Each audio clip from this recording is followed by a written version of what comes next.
الله الرحمن الرحيم ألف لام ميم ذلك الكتاب لا ريب فيه هدى للمتقين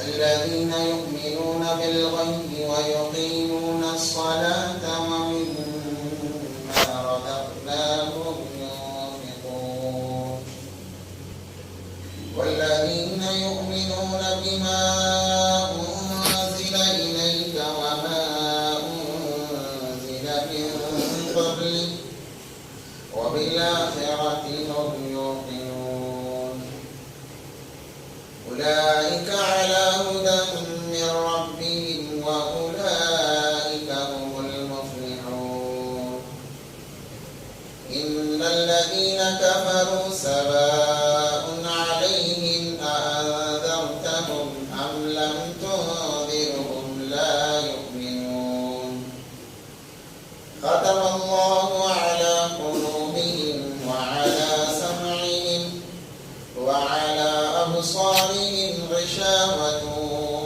ولهم عذاب عظيم صدق الله العظيم.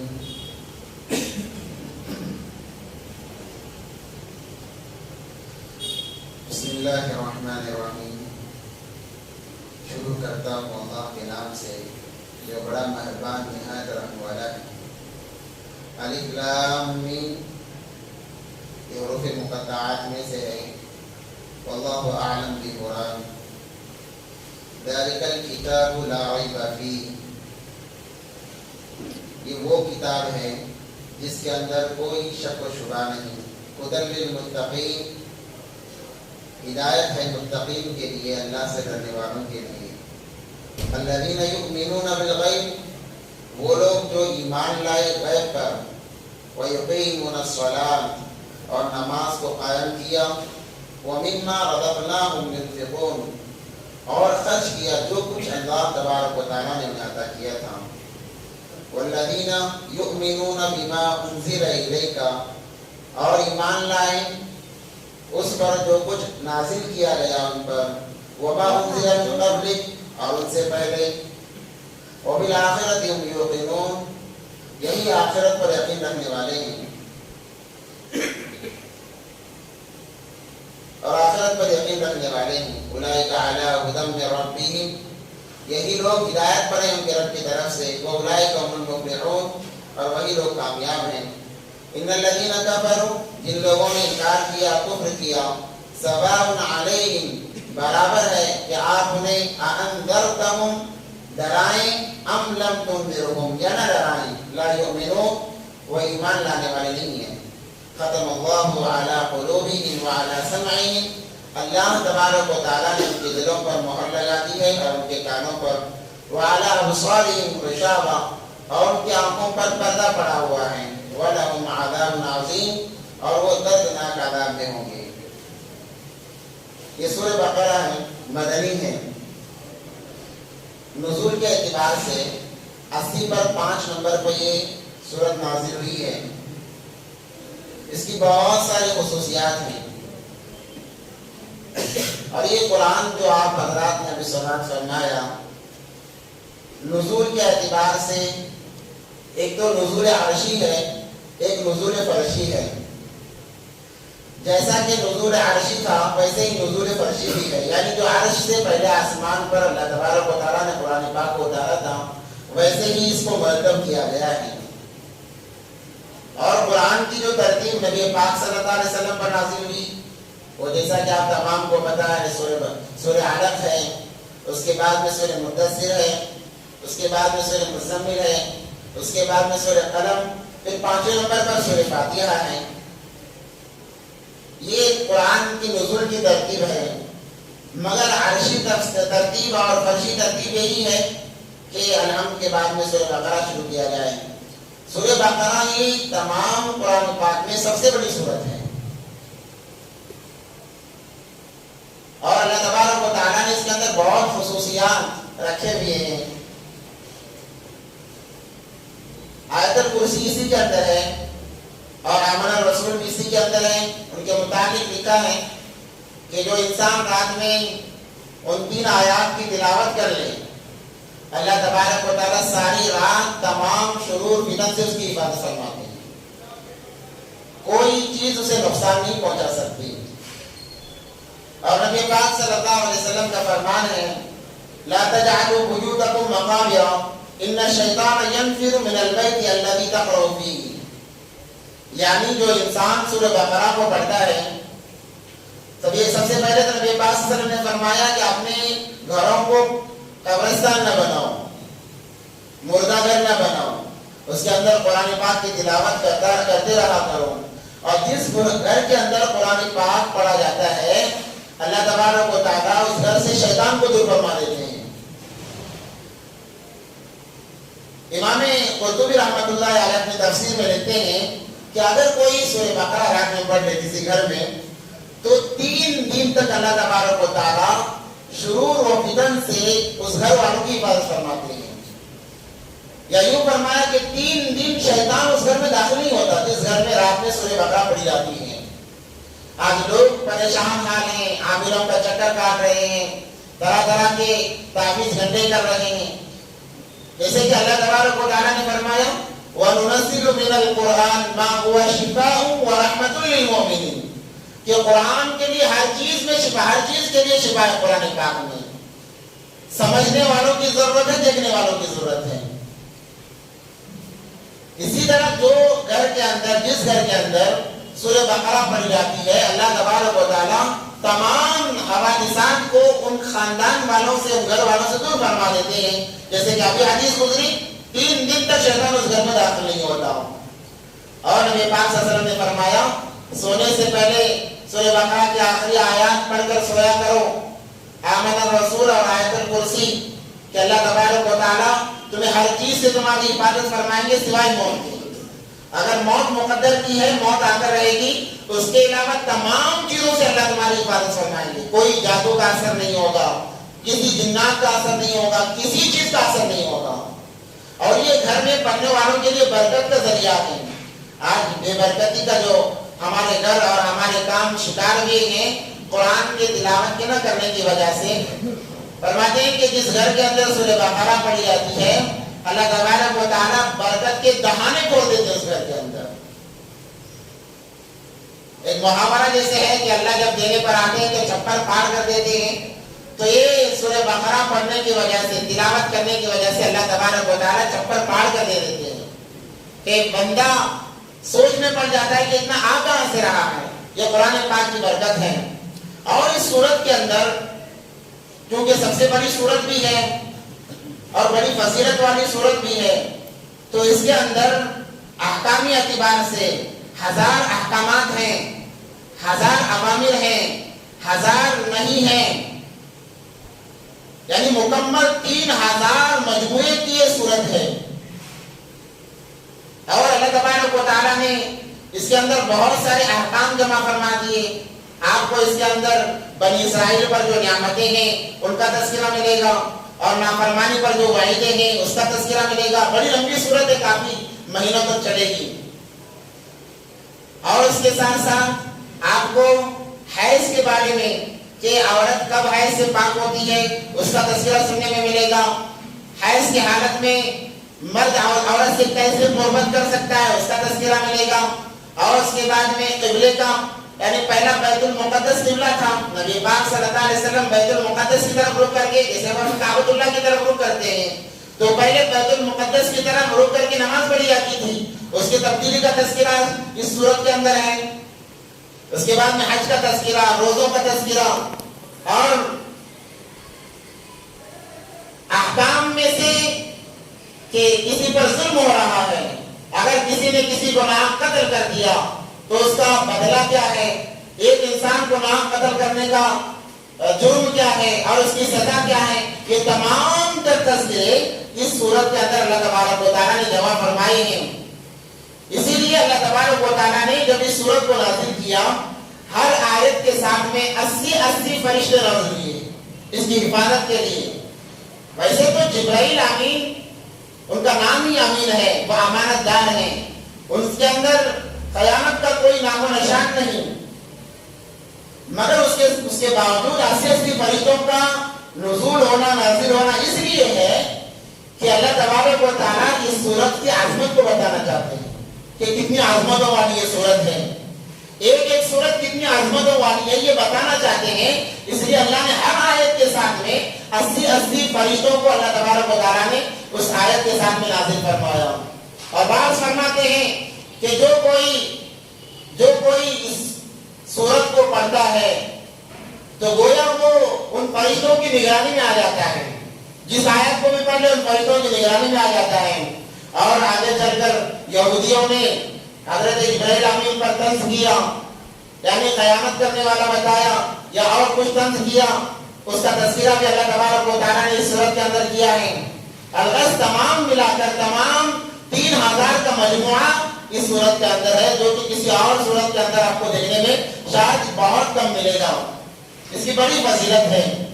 اب ہم نے گزشتہ ہفتے میں سورہ فاتحہ پڑھی، سورہ فاتحہ کے بعد میں غیر المغضوب 2 آیتیں، اہدنا الصراط المستقیم، اے اللہ ہمیں سیدھے راستے پر چلا، اور غیر المغضوب علیہم ولا الضالین، سیدھا راستہ کن لوگوں کا ہے وہ آپ نے سنا، اور غیر المغضوب علیہم ولا الضالین ان لوگوں کے راستے پر نہ چلا جن پر تیرا غضب نازل ہوا، جن پر تیرا عذاب نازل ہوا۔ اب وہ لوگ کون ہیں؟ یا اس صورت کے ابتدا میں اس کا تذکرہ ہے۔ غیر المغضوب علیہم سے کون مراد ہے؟ اس کا ربط ہے، تعلق ہے، ہر آیت کا آپس میں تعلق ہوا کرتا ہے۔ اس لیے اب انسان نے، بندے نے یہاں پر اللہ سے مدد چاہی، سیدھے راستے کی دعا کی، اور برے لوگوں کی صحبت سے اپنے آپ کو بچانے کے لیے اللہ کے سامنے فریاد کی۔ اب یہ دعا ہو گئی، اب اللہ تبارک و تعالیٰ یہاں پر تذکرہ لا رہے ہیں، اسی کے متعلق تذکرہ لا رہے ہیں کہ سیدھا راستہ وہی ہے جو اب ہم بیان کریں گے۔ وہ کون سا سیدھا راستہ ہے؟ وہ سیدھا راستہ یہی ہے کہ اب اس صورت کے اندر ہم بیان کریں گے، وہی سیدھا راستہ ہے۔ اور جو گمراہ لوگ کون ہیں، غیر المغضوب علیہم سے کون لوگ مراد ہیں، ان کا تذکرہ بھی یہاں پر سامنے آ رہا ہے۔ اس لیے سورہ فاتحہ جب ختم ہو جائے نماز کے اندر، کوئی 3 آیت کے بقدر سورت ملا لے، یا ایک بڑی آیت جو 3 آیتوں کے بقدر ہو، اس کے اندر اس کا خلاصہ رہے گا، یا قصے کے اندر اس کا ایک نچوڑ رہے گا کہ غیر المغضوب علیہم سے کون مراد ہے، سیدھا راستہ اللہ کون سا بتانا چاہ رہے ہیں وہ مراد رہے گی، یا پھر اللہ تبارک و تعالیٰ بندوں کو کیسے ہدایت دیتے ہیں وہ ان آیتوں کے اندر رہے گا۔ اس لیے نماز میں یہ لازم اور ضروری واجب قرار دیا گیا کہ سورہ فاتحہ کے بعد پہلی 2 رکعتوں میں سورت کا ملانا واجب ہے۔ اگر کوئی سورت نہیں ملاتا ہے تو سجدے سہو کرنا پڑے گا، اس کے لیے سجدے سہو کرنے سے اس کی نماز ہو جاتی ہے۔ جان بوجھ کر اگر چھوڑ دے تو نماز فاسد ہو جاتی ہے، اگر بھولے سے چھوٹ جائے تو سجدے سہو کرنے سے نماز اس کی ہو جاتی ہے۔ اگر اب یہاں پر یہ جیسے جیسے درس چلتا جائے گا انشاءاللہ اس کے اور خصوصیات اور فضائل اور اس کے اندر جو اللہ تبارک و تعالیٰ نے نعمتیں رکھی ہیں وہ تمام کے تمام ہمارے سامنے آتے جائیں گے انشاءاللہ۔ یہ سورت شروع ہو رہی ہے الف لام میم کے ذریعے سے۔ اب الف لام میم ایک حرف نظر آتا ہے، یہ حروف مقطعات میں سے ہے، چند چیزیں ہیں جس کو اللہ تبارک و تعالیٰ نے پوشیدہ رکھا ہے، راز ہیں، چند راز ہیں، وہ راز کل قیامت کے دن انشاءاللہ کھلیں گے۔ اللہ اس کے نبی کے درمیان، بعض مفسرین کہتے ہیں اللہ اور اس کے نبی پاک صلی اللہ علیہ وسلم کے درمیان راز ہیں، بعض مفسرین فرماتے ہیں کہ اللہ نے ان حروف مقطعات کے ترجمے کو راز میں رکھا ہے۔ بعض مفسرین قیاسی اعتبار سے اس کا ترجمہ کرتے ہیں جو کہ اس پر کامل طور سے یقین کرنا دشوار نظر آتا ہے۔ البتہ بس اتنا سمجھ لینا چاہیے کہ اس سے انسان کی بے بسی سمجھ میں آتی ہے۔ اللہ فرماتے ہیں انسان تو اتنا کرتا ہے، اپنے آپ کو بڑا بہادر سمجھتا ہے، بڑا ہوشیار سمجھتا ہے، بڑا عقل مند سمجھتا ہے، اپنے آپ کو بڑا علم والا سمجھتا ہے، ذرا بتا تو صحیح الف لام میم کا ترجمہ کیا ہے؟ تجھے صرف الف چند الفاظ کا ترجمہ معلوم نہیں تو اپنے آپ کو کیسے عقل مند کہہ سکتا ہے؟ یہ بتانے کے لیے اللہ تبارک و تعالیٰ اس حروف مقطعات کو شروع میں لائے ہیں کہ انسان اتنا بے بس ہے کہ اللہ نے چند الفاظ کو جوڑ دیا اور ایک کلمہ بنایا الف لام میم، مگر انسان رہتی دنیا تک اس کا ترجمہ نہیں کر سکتا، اتنا بے بس ہے۔ اللہ نے کہا کہ تیری بے بسی اسی سے ظاہر ہوتی ہے کہ تو ایک لفظ کا ترجمہ نہیں کر سکتا جس کو میں نے پردے میں رکھا ہے، چھپا کر رکھا ہے۔ تو اس سے مراد جب بھی تفسیر ہوتی ہے یا درس ہوتا ہے تو یہاں سے مفسرین کرام واللہ اعلم بالمراد، اس سے اللہ ہی زیادہ بہتر جاننے والے کہ اس سے کیا مراد ہے، یہ کہہ کر آگے بڑھتے ہیں۔ الغرض بعض کتابوں میں حروف مقطعات کی فضیلت آئی ہے۔ حروف مقطعات میں الف لام میم ہے، کہیں نون ہے، کہیں صاد ہے، کہیں الف لام میم را ہے، کہیں الف لام میم صاد ہے، کاف ہا یا عین صاد ہے، یہ الگ الگ حروف ہیں۔ نورانی قاعدے میں اس کا مجموعہ مل جائے گا۔ بعض کہتے ہیں کتابوں کے اندر اپنے گھروں میں اس کو لٹکایا کرو، یہ خیر و برکت کا ذریعہ ہے۔ جو انسان صبح میں اٹھ کر ان حروف مقطعات کو پڑھ لیتا ہے، دن بھر وہ اللہ کے حفظ و امان میں رہتا ہے۔ یہ اللہ تبارک و تعالیٰ اس حروف مقطعات کو پڑھنے کی برکت سے اس کے مال میں، کاروبار میں اللہ تبارک و تعالیٰ برکت عطا فرماتے ہیں۔ یہ حروف مقطعات کے متعلق لکھا گیا ہے، اور کیوں نہ ہو، کیونکہ یہ ایک تو سب سے پہلے اس سورت کے شروع میں ہے، اور اللہ تبارک و تعالیٰ کے سوا کسی کو اس کا ترجمہ معلوم نہیں۔ نبی پاک صلی اللہ علیہ وسلم نے بھی ظاہر نہیں کیا، تو اس کے اندر بڑی خصوصیات ہیں، بڑی خصوصیات ہیں۔ بعض علماء تو فرماتے ہیں کہ صبح اور شام میں ایک مرتبہ حروف مقطعات کے مجموعے کو پڑھ لینا چاہیے۔ تو الف لام میم ذالک الکتاب لا ریب فیہ، یہ وہ کتاب ہے۔ یہاں پر ذالک لایا گیا، دیکھو عربی گرامر کے اعتبار سے ذالک کے لیے دور کی چیز کو بولنے کے لیے ذالک کا لفظ استعمال ہوتا ہے، اور نزدیک کی جو آس پاس حاضر ہے اس کے لیے ہذا استعمال ہوتا ہے۔ اب یہ تو قرآن ہے، مگر اللہ تبارک و تعالیٰ نے یہاں ذالک لایا، ذالک کیوں لایا؟ ذالک الکتاب لا ریب فیہ کیوں لایا اللہ تبارک و تعالیٰ نے؟ تو مفسرین کرام فرماتے ہیں کیونکہ اس سے پہلی کتابوں کے اندر بھی اس کتاب کا تذکرہ گزرا ہے، اللہ تبارک و تعالیٰ نے اس کا تذکرہ چھیڑا ہے، تو اس سے یہ مراد ہے یہ وہ کتاب ہے جس کا تذکرہ تم توریت میں، زبور میں، انجیل میں پڑھ چکے ہو۔ اور ذالک جو ہے ایک تو دور کے لیے استعمال ہوتا ہے، اور دوسرا غائب جو ہمارے آنکھوں سے غائب ہے، فلاں چیز، یعنی گھر میں میری ایک چیز رکھی ہوئی ہے تو ہم کہتے ہیں کہ ذالک الشیء، وہ چیز جو میرے گھر میں ہے۔ تو غائب چیز کو بولنے کے لیے اور دور کی چیز کو بولنے کے لیے ذالک کے لفظ استعمال آتے ہیں، مگر یہاں پر مفسرین فرماتے ہیں یہ وہ کتاب ہے جس کا تذکرہ تم نے پہلی کتابوں میں پڑھ لیا، یعنی سن لیا، تورات میں، زبور میں، انجیل میں، یہ وہ کتاب ہے۔ اور دوسرا ترجمہ یہ ہے کہ یہ ذالک کا عظمت کو بڑھانے کے لیے لایا جاتا ہے، اس کی وقعت کو، اہمیت کو بڑھانے کے لیے بھی ذالک لایا جاتا ہے کہ وہ تو فلاں آدمی ہے، وہ تو فلاں کام ہے، وہ تو فلاں چیز ہے، تاکہ انسان کے دل کے اندر ایک عظمت، ایک مقام اس چیز کا بیٹھ جائے، اس لیے ذالک لایا جاتا ہے۔ ذالک الکتاب لا ریب فیہ، یہ وہ کتاب ہے جس میں کوئی شک و شبہ نہیں ہے۔ یہود و نصارہ حالانکہ وہ جانتے تھے، اس کے باوجود ان کے دلوں میں شک تھا، شک کا غلبہ تھا، اور اللہ تبارک و تعالیٰ نے ان کی وضاحت کے لیے کہا میں ایک ایسی کتاب نازل کرنے والا ہوں جس کے اندر کوئی شک نہیں ہوگا، جو لفظ آئے گا وہ برحق ہوگا، جو کہا جائے گا وہ برحق ہوگا، جو کہانی یا قصہ آئے گا وہ برحق ہوگا۔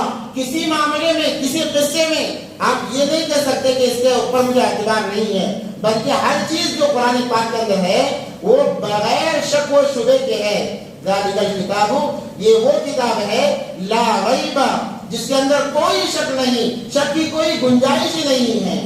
ھدی للمتقین، یہ ہدایت متقین کے لیے، متقی کہتے ہیں اللہ سے ڈرنے والے کو۔ اب سوال یہ پیدا ہوتا ہے کیا یہ کتاب، اتنی مقدس کتاب، اتنی اعلیٰ کتاب صرف اللہ سے ڈرنے والوں کے لیے ہدایت ہے، جو اللہ سے نہیں ڈرتے ان کے لیے ہدایت نہیں ہے؟ تو مفسرین فرماتے ہیں ہدایت متقی وہ ہے جو اللہ سے ڈرتا ہے، اللہ کا خوف کرتا ہے، اس کے لیے تو یہ بدرجہ اولا، سب سے پہلے نمبر پر ہدایت والی ہے۔ اور اس کے ساتھ ساتھ جو اللہ سے ڈرتے نہیں ہیں ان کے لیے بھی یہ کتاب ہدایت کا ذریعہ بنتی ہے۔ یعنی جو انسان اس کتاب کی طرف لو لگاتا ہے، جی لگاتا ہے، اللہ تبارک و تعالیٰ اسے ہدایت دے دیتے ہیں. ایک مرتبہ حضرت عمر فاروق رضی اللہ تعالیٰ عنہ اسلام لانے سے پہلے وہ مسجد حرام کی طرف سے جا رہے تھے، بیت اللہ کی طرف سے، تو دیکھا ایک آواز آ رہی ہے، قرآن پاک کی آواز آ رہی ہے. اللہ کے نبی پاک صلی اللہ علیہ وسلم قرآن پاک کی تلاوت فرما رہے ہیں. الحاقۃ مالحاقۃ وما ادراک مالحاقۃ كذبت ثمود وعاد بالقارعة فأما ثمود فأهلكوا بالطاغية وأما عاد فأهلكوا بريح صرصر عاتية سخرها عليهم 7 ليال و8 أيام حسوما فترى القوم فيها صرعى كأنهم أعجاز نخل خاوية فهل ترى لهم من باقية وجاء فرعون ومن قبله والمؤتفكات بالخاطية فعصوا رسول ربهم فأخذهم أخذة رابية إنا لما طغى الماء حملناكم في الجارية لنجعلها لكم تذكرة وتعيها أذن واعية. جب ان الفاظ کو حضرت عمر فاروق ابھی ایمان نہیں لائے تھے، انہوں نے سنا تو وہ سنتے رہ گئے، ان کے زبان سے بے ساختہ نکلا کیسے یہ شاعر ہیں. تو اللہ کے نبی پاک صلی اللہ علیہ وسلم نے فرمایا انه لقول رسول کریم وما هو بقول شاعر قليلا ما تؤمنون. کہا کہ یہ شاعر نہیں ہے، یہ تو اللہ کا کلام ہے. جب انہوں نے یہ سنا تو ڈر گئے، کہنے لگے یہ تو اتنے بڑے شاعر ہیں کہ دل کی کیفیت کو بھی پہچان لینے والے ہیں. الغرض جب انہوں نے سنا، بعض علماء فرماتے ہیں کہ وہ قرآن کی آیات، وہ اس کا تاثر ان کے دل پر ایسے پڑا. جب نبی پاک صلی اللہ علیہ وسلم نے دعا مانگی، اے اللہ ابو جہل، عمر بن ہشام یا عمر بن خطاب میں سے دونوں کے ذریعے کسی ایک کے ذریعے سے دین کو تقویت دے، تو اللہ تبارک و تعالیٰ نے حضرت عمر فاروق رضی اللہ تعالیٰ کو قبول فرمایا اور ان کو ہدایت کسی آیات کو سننے کی وجہ سے ملی کہ انہوں نے ایک مرتبہ سنا تھا، پھر دوسری مرتبہ جب وہ نعوذ باللہ ابو جہل کے بہکاوے میں آ کر نبی پاک صلی اللہ علیہ وسلم کو قتل کے ارادے سے نکلے ہیں، جانے لگے. میں صحابی نے پوچھا کہاں جا رہے ہو؟ کہنے لگے کہ آج میں تمہارے نبی کا کام تمام کرتا ہوں، نہ رہے بانس نہ بجے بانسری. تو انہوں نے کہا کہ ارے نبی کو تم قتل کرنے جا رہے ہو، کیا ان کے خاندان والے خاموش بیٹھے رہیں گے؟ وہ بھی ایک تو ہاتھ کر لیں گے. تم نبی کی بات کرتے ہو، پہلے اپنے گھر کی تو خبر لو، تمہارے خاندان کی تو خبر لو. وہ تو ایمان پر ہیں اور تم نبی کی فکر کر رہے ہو. جب یہ سنا آج بگولا ہو گئے، رنگ سرخ ہو گیا، سیدھے گھر گئے، بیت کے گھر گئے اور وہاں پر جا کر دیکھا کہ وہ قرآن پاک کی تلاوت کر رہی ہے اور لمبا واقعہ ہے کہ انہوں نے بہن کو مارا، بہن نبی کو مارا. جب انہوں نے مارتے مارتے بہن کے سر سے خون آنے لگا، وہ بھی عمر کی بہن تھی، خطاب کی بیٹی تھی. انہوں نے کہا کہ عمر چاہے جتنا مار لے، جس دین کو میں نے قبول کیا ہے میں چھوڑنے والی نہیں ہوں. جب عمر رضی اللہ نے اس معاملے کو دیکھا تو کہا تجھے بھائی چاہیے یا دین چاہیے؟ تو انہوں نے کہا ایسے دین پر تجھ جیسے ہزاروں بھائی قربان ہیں. جب یہ سننا تھا تو عمر فاروق نے کہا کہ یہ کیا کون سا دین ہے کہ مجھ جیسے بھائی کو چھوڑنے کے لیے تیار ہے مگر دین کو چھوڑنے کے لیے تیار نہیں ہے. تو کہا کہ ذرا بتاؤ کیا پڑھ رہی تھی؟ میں بھی پڑھنا چاہتا ہوں. انہوں نے کہا کہ تو ناپاک ہے، نجس ہے، پہلے جا غسل کر کے آ، اپنے ظاہر اور باطن کو پاک کر کے آ، تب تو اس قرآن کو پڑھ سکتا ہے. الغرض انہوں نے غسل کیا یا وضو کیا، جب قرآن کو پڑھا تو اللہ نے ایسی کیفیت ان کے دل میں عطا فرمائی کہ قتل کرنے جا رہے تھے، خود قتل ہو کے آ گئے، یعنی جان لینے جا رہے تھے، جان حوالے کر کے آ گئے. تو دیکھیے یہاں پر اب وہ اللہ سے ڈرنے والے نہیں تھے. حضرت عمر ایمان لانے سے پہلے اللہ سے نہیں ڈرتے تھے. یہاں پر ہدی للمتقین کا جو تذکرہ ہے وہ بات سمجھا رہا ہوں کہ یہ کتاب متقین کے لیے ہدایت ہے. اب یہاں پر حضرت عمر اللہ سے ڈرتے نہیں تھے تو پھر ان کے لیے ہدایت کا ذریعہ کیسے بنی؟ تو متقین کے لیے بدر کے اولا ہدایت کا ذریعہ ہے. اللہ کا جو جس کے دل میں ڈر ہے اس کو تو سب سے پہلے یہ کتاب ہدایت یافتہ بنائے گی. مگر جو اللہ کا ڈر دل میں نہیں رکھتے، غیر متقی لوگ ہیں، اگر وہ بھی اس کتاب کو پڑھ لیں، اس قرآن کو پڑھ لیں، اللہ انہیں بھی ہدایت سے نوازتے ہیں جیسے عمر فاروق رضی اللہ تعالیٰ عنہ کو اللہ نے نوازا ہے. تو ہدی للمتقین، یہ ہدایت ہے متقین کے لیے، اللہ سے ڈرنے والوں کے لیے. الذین یؤمنون بالغیب. اب متقین کی یہاں پر 3 خصوصیات بتائی گئی. متقی وہ ہے جس کے اندر 3 چیزوں کا ہونا ضروری ہے. جب تک 3 چیزیں نہیں ہوں گی وہ متقی نہیں کہلائے گا. اب وہ تین چیزیں کیا ہیں؟ اللہ نے فرمایا الذین یؤمنون بالغیب، وہ جو غیب کی باتوں پر ایمان لاتے ہیں، غیب کی باتوں پر یعنی بیتے کے چیزوں پر ایمان لانا جسے غیب کہتے ہیں۔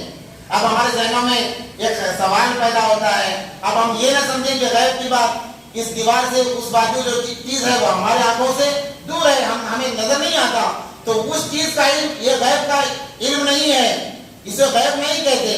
اب مثال کے طور پر آسمان میں کوئی راکٹ جا رہا ہے، پلین جا رہا ہے، کسی نے دیکھا اور کہا کہ آسمان پر وہ دیکھو پلین جا رہا ہے، وہ دکھ نہیں رہا ہے، ہوا سے خمسہ 5 چیزیں ہیں، ہوا سے خمسہ، ہاتھ سے چھونا ایک ہے، آنکھ سے دیکھنا دوسرا ہے، ناک سے سونگنا تیسرا ہے، کانوں سے سننا یہ چوتھا ہے، اور محسوس احساسات جسے کہتے ہیں یہ ہوا سے خمسہ ہیں۔ ان کے علاوہ جو علم ہے اس کو علم غیب کہتے ہیں۔ یعنی کسی نے خبر دی کہ فلاں چیز آسمان میں اڑ رہی ہے، اس کو غیب کا علم نہیں کہیں گے، غیب پر ایمان لانا نہیں کہیں گے، بلکہ وہ جو ابھی آسمان میں جو چیز ہے یا تو ہم نے اس کی آواز کو سن کر محسوس کیا، یا تو اپنے آنکھوں کو دیکھ کر محسوس کیا، یا پھر کسی نے دیکھا اس کے احساس کو ہم نے پرکھا تب یقین کیا، اس کو غیب پر یقین نہیں کیا جائے گا۔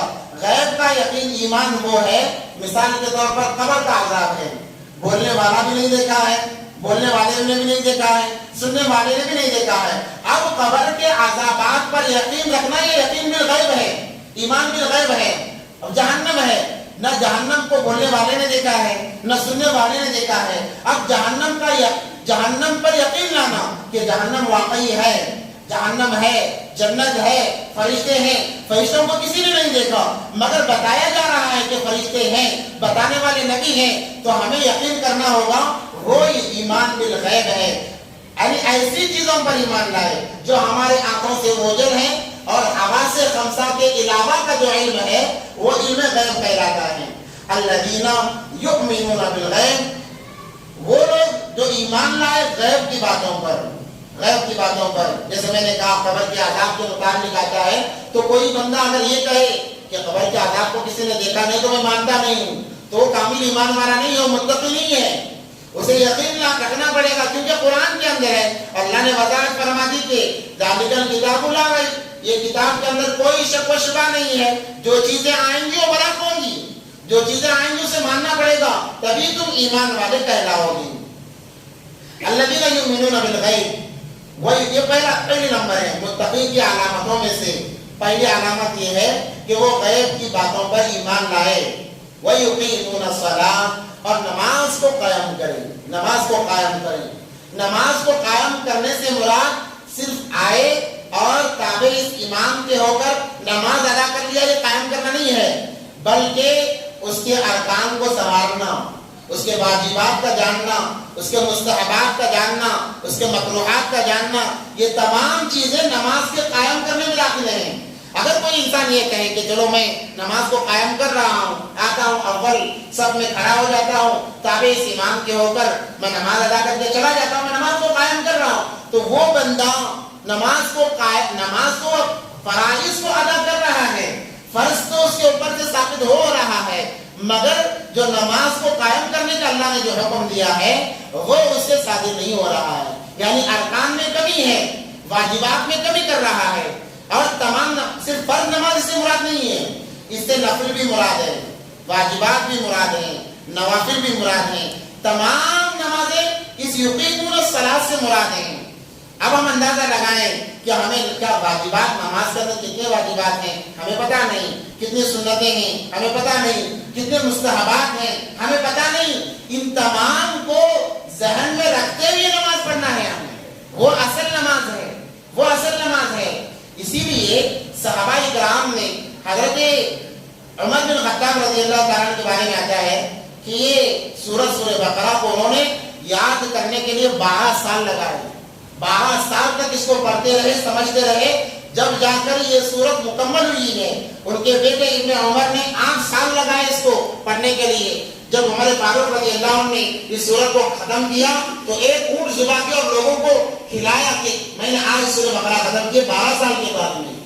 یعنی اتنی اس کے اندر عوامر اور ضوابط اور احکام خداوندی ہے کہ انہیں پوری سورت کو، سورہ بقرہ کو سمجھنے کے لیے، یاد کرنے کے لیے 12 سال لگے۔ اور میں نے شروع میں ایک بات بھول گیا کہ وہ سورہ بقرہ اس کا نام کیوں رکھا گیا ہے؟ اس کے اندر گائے کا تذکرہ ہے، وہ بھی تاکہ وہ بات کو رہ جائے گی، ویسے ہی رہ جائے گی، بعد میں بتانا مشکل ہوگا، اس لیے بتا رہا ہوں کہ سورہ بقرہ اس سورت کا نام اسی لیے رکھا گیا ہے کہ اس کے اندر ایک گائے کا تذکرہ ہے۔ اور بنی اسرائیل کے چند نوجوانوں کا قصہ انشاءاللہ مفصل آئے گا، اس میں پارے کے بعد میں اس کا تذکرہ آئے گا تو مکمل وضاحت ہوگی۔ مختصر سن لیں کہ بنی اسرائیل میں ایک انسان نے کسی کو قتل کیا، اب یہ پتہ نہیں چل رہا تھا کہ قاتل کون ہے، قاتل کا پتہ لگانا مشکل تھا، تو موسیٰ علیہ السلام سے عرض کیا گیا آپ اللہ سے بات کرنے والے ہیں، آپ پتہ لگا کر بتا دیں۔ جب موسیٰ علیہ السلام نے اللہ سے کہا تو اللہ نے کہا کہ گائے کو ذبح کیا جائے اور اس کی جو ران ہے، گائے کی جو ران ہے، پاؤں ہے، وہ میت کو لگا دیا جائے، میت زندہ ہو جائے گی، اپنے قاتل کا نام جس نے اس کو قتل کیا اس کا نام بتائے گی، پھر مر جائے گی، آپ کو معلوم پڑ جائے گا، آپ بدلہ لے لینا، جو کام ہے وہ کر لینا۔ تو جب موسیٰ علیہ السلام نے ان کا تذکرہ آ کر اپنی قوم سے کیا تو قوم بیجا سوال کرنے لگی کہ گائے تو ہم ذبح کر دیں گے، اب بتاؤ کہ وہ گائے کیسی ہونی چاہیے، وہ چھوٹا بچہ ہو یا بڑی عمر کی ہو یا درمیانی عمر کی ہو، کالی ہو گوری ہو، کیسی ہو، سینگ والی ہو بے سینگ والی ہو، آخر کیسی ہو، ایسی ہو کہ اسے ہل جوتا نہ گیا ہو یا ہل جوتنے والی گائے ہو، کیسی گائے ہو۔ تو جیسے جیسے بنی اسرائیل سوال کرتے گئی اللہ نے قیود لگاتے گئے، یعنی یہ قاعدہ وہ قاعدہ، ایسی ہونی چاہیے ویسی ہونی چاہیے، یہاں تک کہ انہیں ایک گائے اگر حکم کو سنتے ہی عمل کر لیتے، کوئی بھی اگر گائے ذبح کر دیتے تو معاملہ ختم ہو جاتا، مگر ان کی عقل مندی نہیں کہا جائے گا، اس کو بیوقوفی کہا جائے گا۔ آج مسلمان بھی بیجا سوال کرتے ہیں کہ چند سوالات تو ایسے ہیں کہ ان کا جب ذہن میں خیال آئے تو استغفار پڑھ لینا چاہیے، اعوذ باللہ پڑھ لینا چاہیے، کیونکہ وہ شیطان کی طرف سے ہوتے ہیں۔ مثال کے طور پر کہ اللہ نے تمام کو بنایا تو اللہ کو کس نے بنایا، یہ بےہودہ سوالات ہیں، یہ شیطانی سوالات ہیں۔ جب ایسے سوالات آئیں تو اعوذ باللہ پڑھ کر شیطان کو اپنے سے دور کریں، ورنہ انسان گمراہ ہو جائے گا، ورنہ انسان کا ایمان ختم ہو جائے گا۔ اور بیجا انسان جب سوال کرنا شروع کر دیتا ہے، جتنے سوال کرتے جائے گا اتنی مصیبتیں آتی جائیں گی۔ تو بنی اسرائیل کو ایک گائے خریدنے کے لیے یہاں تک نوبت آئی کہ اللہ نے فرمایا کہ گائے کو ایک پلڑے میں رکھو اور سونے جواہرات کو ایک پلڑے میں رکھو، جتنا گائے کا وزن ہوگا اتنا سونا دے کر اس گائے کو خریدا جائے گا۔ وہ بھی اتنی مشکل سے ملی جو گائے کا مالک تھا وہ دینے کے لیے تیار نہیں تھا۔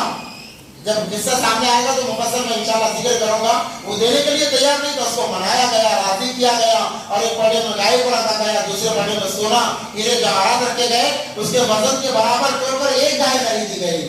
تو زیادہ تر گائے کا تذکرہ ہے، اس لیے اس کا نام سورہ بقرہ رکھا گیا ہے۔ تو میں کہہ رہا تھا وہ یقین الصلاۃ، اب نماز تو صحابہ نے اس کو سیکھنے کے لیے کسی نے 12 سال، کسی نے 8 سال لگائے، تب جا کر اس سورت کو سیکھا ہے۔ تو اب نماز سے یہ نہ سوچیں کہ ہم فرض تو ادا کر رہے ہیں، جو فرض ادا ہوا ہے ایسا نہیں، بلکہ ان کے واجبات کو ہم جانیں۔ صحابہ کی نمازیں کیسی تھی؟ کوئی کام میں پیش آتا فوراً جاتے، وضو بناتے، 2 رکعت نماز پڑھتے اور کہتے اللہ میرا فوراً کام بنا دے، اللہ ان کا کام بنا دیتے۔ واقعات میں ہے، اور اللہ کے لیے کوئی بعید نہیں ہے، مشکل نہیں ہے۔ نماز ہے ہی ایسی چیز، نماز ہے ہی ایسی چیز کہ اللہ تبارک و تعالیٰ نے اس کے اندر بڑی تاثیر رکھی ہے۔ اللہ نے اس کے اندر اتنی تاثیر رکھی ہے کہ جو بندہ اخلاص سے اللہ کے لیے ایک سجدہ بھی کر لے، وہ ایک سجدہ اس کے نجات کے لیے کافی ہو جائے گا۔ علامہ اقبال فرماتے ہیں کہ وہ ایک سجدہ جسے تو گرا سمجھتا ہے، وہ ایک سجدہ جسے تو گرا سمجھتا ہے، ہزاروں سجدوں سے دیتا ہے آدمی کو نجات۔ 1000 سجدے کیے بغیر اللہ کی بغیر واجبات کا خیال کرتے ہوئے، بغیر مستحبات کا خیال کرتے ہوئے، مگر ایک سجدہ کیا اللہ کی یاد کے ساتھ میں، وہ ہزاروں سجدوں پر بھاری ہو جائے گا، وہ ہزاروں سجدوں پر بھاری ہو جائے گا، اور اس کے لیے نجات کے لیے وہ سجدہ کافی ہو جائے گا۔ تو واجبات کا سیکھنا، تو صحابہ نے نماز کو ایسا بنایا واجبات کے ساتھ میں، مستحبات کے ساتھ میں، کہ ان کی 2 رکعت نماز دنیا کے کائے کو پلٹنے کے لیے کافی ہو جاتی ہے۔ اب ہم آتے ہیں نماز میں تو ہماری توجہ نماز کی طرف وہ بالکل دنیا سے ہم الگ تھلگ ہو جائیں، کٹ جائیں، اس لیے کتابوں میں لکھا علماء فرماتے ہیں کہ جب نماز کے لیے تکبیر کہی جاتی ہے، جب تکبیر تحریمہ کے لیے انسان ہاتھ اٹھائے تو نیچے پہلے ہاتھ کو چھوڑ دے، مکمل طور پر ہاتھ کو چھوڑ دے، اس کے بعد میں نیچے سے ہاتھ کو اٹھائے کہ اللہ اکبر، اور یہ دل میں استحضار کرے، خیال کرے کہ یا اللہ یہ لے میں تیرے لیے دنیا کو اپنے پیچھے چھوڑ رہا ہوں، اب میرے سامنے بس تو ہے، تیری خدائی ہے، تیری وحدانیت ہے، بس تو ہی تو ہے، نہ بیوی بچے میرے سامنے، نہ کاروبار میرے سامنے، نہ مال و دولت میرے سامنے، تمام چیزوں کو گویا کہ ہاتھ کے ذریعے سے پیچھے چھوڑ دیا، اب کہہ رہا ہے کہ اللہ اکبر۔ اسی لیے ہاتھوں کو کانوں تک اٹھانا ضروری ہے۔ فقہ حنفی کے اندر نماز کی تکبیر اولیٰ کی صحت کے لیے، درستگی کے لیے، جب کوئی عذر نہ ہو تو کان کی لو تک اٹھانا ضروری ہے کہ ہاتھ کو یہاں تک اٹھائے، مکمل کانوں تک اٹھا کر ہاتھ باندھ دے، کیا میرے اور اللہ کے درمیان کوئی نہیں ہے۔ اب یہ جب نماز، اس لیے کہ نماز مسلمان کی معراج ہے، الصلاۃ معراج المؤمنین، جیسے نبی پاک صلی اللہ علیہ وسلم معراج پر گئے اور عرش پر جا کر اللہ سے بات کی، جہنم کو دیکھا، جنت کو دیکھا، فرشتوں کو دیکھا، تمام مناظر نبی پاک صلی اللہ علیہ وسلم کے سامنے تھے، تو وہ نبی پاک صلی اللہ علیہ وسلم کی معراج تھی، تو ان کے برکت سے اللہ نے نماز ہمیں تحفے میں دی، تحفے میں نبی پاک صلی اللہ علیہ وسلم کے ذریعے سے نماز ہمیں تحفے میں ملی۔ اللہ نے فرمایا کہ میرے بندوں کی معراج وہ نماز ہے، جب بندہ نماز میں شامل ہو جاتا ہے، وہ جیسے نبی پاک صلی اللہ علیہ وسلم معراج پر گئے ویسے یہ معراج پر جا رہا ہے۔ اسی لیے نماز کے آخر میں سلام رکھا گیا ہے۔ ہم کیا کرتے ہیں؟ نماز کو ختم کر سلام دو وجہ سے ہے، ایک نماز کو ختم کرنے کے لیے اب ہم نے تحیات پڑھ لیا، نبی پاک صلی اللہ علیہ وسلم پر درود بھیج دیا، اپنی بے بسی کا اظہار کر لیا، اور دعائے معصورہ، اپنے گناہوں سے ہم نے معافی مانگ لی، اب ہمارا ختم ہو گیا معاملہ نماز کا، تو ہم اس نماز کو ختم کرنے کے لیے، اور جب تک بندہ سلام نہ بھیجے اس کی نماز مکمل نہیں ہوتی۔ نماز کے باہر نکلنے کے لیے سلام کا بھیجنا ضروری ہے۔ ایک انسان نماز پڑھا ایسے ہی بیٹھا رہا، وہ جب تک بیٹھا رہے گا نماز میں شمار رہے گا، جب تک وہ بیٹھا رہے نماز میں شمار رہے گا، جب تک وہ سلام نہ پھیر لے، اور سلام پھیر دیا تو گویا کہ اب وہ نماز سے نکل گیا ہے، اب اس کو بات کرنا جائز ہے، تمام چیزیں اس کے لیے جائز ہو جاتی ہیں، تمام چیزیں اس کے لیے جائز ہو جاتی ہیں۔ نماز میں بات نہیں کر سکتا، کچھ بھی غیر ضروری کام کر ہی نہیں سکتا۔ اب دوسرا اس کا ایک شوشہ یہ نکلتا ہے کہ انسان متقی وہ ہے جیسے وہ مسجد میں آنے کے بعد میں نماز کے اندر جیسے کسی کو تکلیف نہیں دیتا، اپنی زبان سے جھوٹ نہیں بولتا، اپنی طرف سے کسی کو نقصان نہیں پہنچاتا، کسی کا مال نماز میں نہیں ہڑپتا، ویسے ہی اسے باہر بھی رہنا چاہیے۔ یہ دوسرا شوشہ ہے کہ جیسے انسان نماز میں اپنے آپ کو مکمل اللہ کے حوالے کر دیتا ہے، امام کے ذریعے سے مکمل اللہ کے حوالے کرتا ہے، امام کے ذریعے سے، امام نے رکوع کیا تو رکوع، قیام کیا قیام، سجدہ کیا سجدہ، ویسے ہی باہر کی زندگی بھی اللہ کے حوالے کرے۔ اللہ نے حرام سے بچنے کو کہا، حرام سے بچ جائے، جھوٹ سے بچنے کو کہا، جھوٹ سے بچ جائے، دوسروں کو تکلیف دینے سے بچنے سے کہا کہ دوسروں کو تکلیف دینے سے بچ جائے۔ تو یہ نماز ہے۔ ایک تو طریقہ یہ ہے کہ نماز کے ذریعے سے، سلام کے ذریعے سے نماز کو ختم، اور دوسرا سلام، دیکھو ایک ضابطہ اور قاعدہ ہے کہ جو کوئی باہر سے آئے تو بیٹھے والوں کو سلام کرے، جو بیٹھے ہوئے ہیں اس پر واجب ہے کہ وہ سلام کرے بیٹھنے والوں کو، کھڑا آدمی بیٹھنے والے کو سلام کرے، سوار آدمی پیدل چلنے والے کو سلام کرے، یہ آداب بتائے گئے ہیں سلام کرنے کے۔ اب ہم نماز میں سلام کرتے ہیں تو نماز کو ختم کرنے کے لیے، اب دوسرا سوال یہ پیدا ہوتا ہے کہ چلو نماز تو ختم ہو گئی، سلام تو باہر سے آنے والا کرتا ہے، اب ہم یہاں تمام موجود ہوتے ہیں، امام صاحب بھی موجود ہے، مقتدی بھی موجود ہے، تمام موجود ہے، پھر سلام کسے کر رہے ہیں؟ تو دیکھو نماز مومن کی معراج ہے۔ معراج کسے کہتے ہیں؟ نبی پاک صلی اللہ علیہ وسلم معراج پر آسمانوں پر چلے گئے، تو انسان بھی نماز کے ذریعے سے آسمانوں پر چلے جاتا ہے۔ اب جنت کا تذکرہ آیا تو گویا کہ وہ جنت کو دیکھ رہا ہے، جہنم کا تذکرہ آیا تو جہنم کو دیکھ رہا ہے، اللہ کی نعمتوں کا تذکرہ آیا تو اللہ کی نعمتوں کو دیکھ رہا ہے۔ اب وہ دنیا میں نہیں ہے، اب وہ نماز کے ذریعے سے آسمانوں پر چلا گیا، کیونکہ معراج نماز مومن کی، اب وہ آسمانوں میں چلا گیا۔ اب وہ جب تک نماز مکمل نہیں ہوتی وہ آسمانوں کی سیر کر رہا ہے، کبھی جنت کو دیکھ رہا ہے، کبھی جہنم کو دیکھ رہا ہے، کبھی اللہ کی نعمتوں کو کھا رہا ہے، کیونکہ قرآن کے اندر تمام تذکرے موجود ہیں، تو گویا وہ آسمانوں پہ یہ تمام کام کر رہا ہے۔ اب اس کی جیسے ہی نماز ختم ہو گئی تو اس نے کہا ہے اللہ مجھے جیسے معراج کرنا تھا میں نے نہیں کیا، اب میں آیا ہوں، اسی لیے دیکھو دعائے معصورہ آخر میں رکھا گیا ہے۔ اگر ہوتا تو پہلے یہ تھا کہ پہلے استغفار کر لیتا بندہ، اب میں معراج سے آیا ہوں، اگر کوئی کوتاہی بھی اللہ معاف فرما دے، بلکہ ایسا نہیں ہے۔ آپ نے اتحیات پڑھا، اس کے اندر نبی پاک پر درود، نبی پاک صلی اللہ علیہ وسلم پر، اس کے بعد دوبارہ نبی پاک صلی اللہ علیہ وسلم پر درود، حضرت ابراہیم علیہ السلام پر درود، اس کے بعد میں اپنی بے بسی کا اظہار، اے اللہ میں گنہگار ہوں، اگر تو معاف نہیں کرے گا تو مجھے کوئی معاف کرنے والا نہیں۔ بے بسی کا اظہار استغفار ہے، دعائے معصورہ۔ اب استغفار کر لیا، اب لوٹ کر آیا ہے، وہ آسمانوں پر تھا، سیر کر رہا تھا، اب سیر سے آیا ہے تو آداب میں یہ ہے کہ آنے والا موجود آدمی کو سلام کرے۔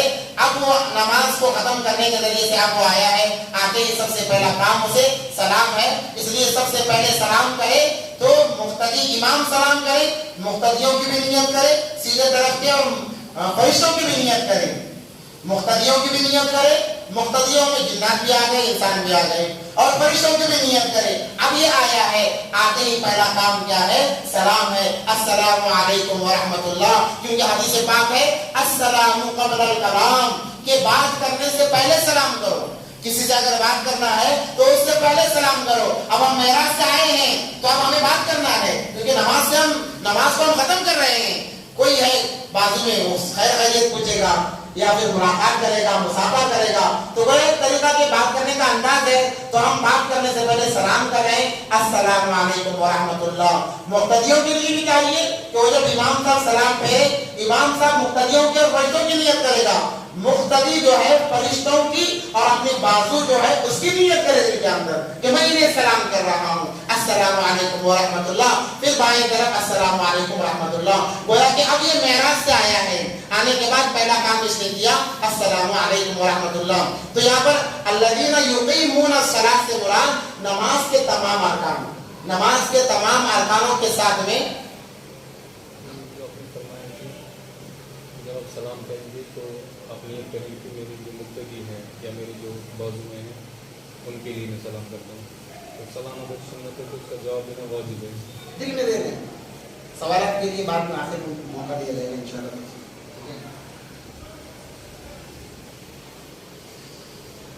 تو تمام ارکان کے ساتھ میں نماز کو جو قائم کرے اس سے یہ مراد ہے۔ تو متقین کی دوسری مثال ہے کہ الذین یقیمون الصلاۃ الذین یؤمنون بالغیب ویقیمون الصلاۃ ومما رزقناہم ینفقون، اور جو کچھ اللہ نے کیا ہے انسان کو، جو کچھ اللہ تبارک و تعالیٰ نے دیا ہے، جو کچھ اللہ تبارک و تعالیٰ نے عطا کیا ہے، تو اس میں سے خرچ کرنے والا، یہ نہیں کہ بھئی یہ میرا ہے، میرے پاس جو ہے وہ صرف میرا ہے۔